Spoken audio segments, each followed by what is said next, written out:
I was replacing tires for my Quattrovelo Velomobile when I noticed a broken spoke on the right front wheel. Hei, mitä paskaa? And not only one broken spoke, but two. Ei perkele, toinenkin. Oi helvetti. But I didn't have any spare spokes, so the first thing to do is to measure the spoke length so I can order some spare parts.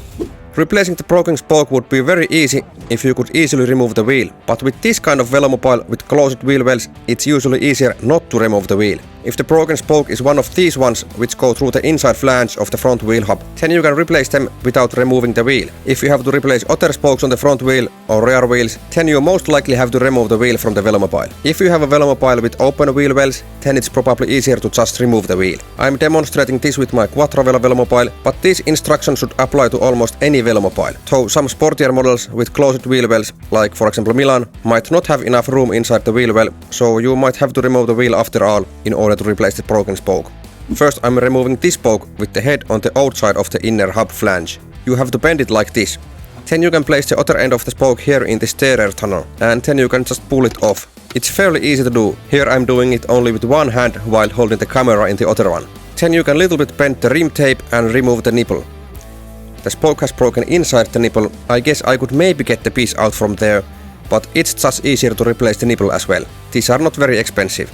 Then I can measure the broken spoke and order some spare parts. Okay then, new spokes have arrived. First you have to bend the spoke like this.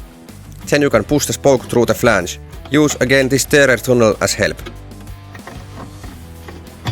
If you are installing the spoke with the head inside of the inner hub flange, the process is pretty similar. Even this one I could do with one hand while another hand was holding the camera. It would be probably much easier if you could just use your both hands. Hey, did you remember to check the routing of the spoke before removing the old one? Well, I thought so. But don't worry, we can check the route from another spoke with same orientation. So here we can see that this spoke goes under the first one and on top of the second one. So now we can route the new spoke the same way. It's okay to bend them like this. We are going to tighten the spoke so it will get straight again. Then take a new nipple, if you can't use the old one. And then insert the nipple to the hole and try to make the spoke go into the nipple. Then you can use a screwdriver to drive the nipple to the spoke. And then use nipple wrench to tighten the spoke so that it's about as tight as the other spokes. Usually it's probably not necessary to through the wheel after replacing a spoke, but it's a good idea to check it anyway. I'm using a piece of zip tie to check the trueness. As you can see, it's a little bit wobbly.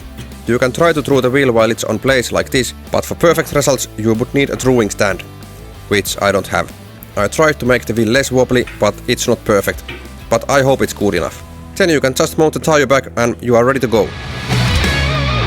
Okay, that was quite easy actually. Or what do you think? Did it look easy? If so, please click the like button below the video. But what we can learn from all this? Well, first of all, make sure that you have the most important spare parts available. So for example, I didn't have any spokes or nipples available, so I had to order them from abroad. I actually ordered them from Kinko, from Germany. They have a pretty decent web shop and they basically sell the exactly same parts as this Velomobile is made of. I also ordered some spokes for the rear wheels, just in case, though I'm not quite sure if they are exactly the right length. It was pretty difficult to try to measure a spoke from an intact wheel. Also, I don't think I could find spokes of this length from any of my local bike shops. So it seems that ordering from abroad is the only option.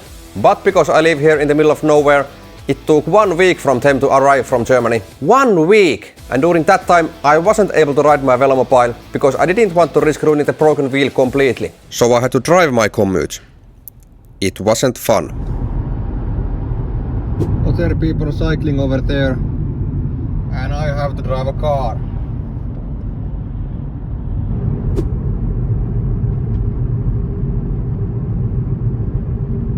So I don't know how long I will be running with the broken wheel. Which brings us to the next point.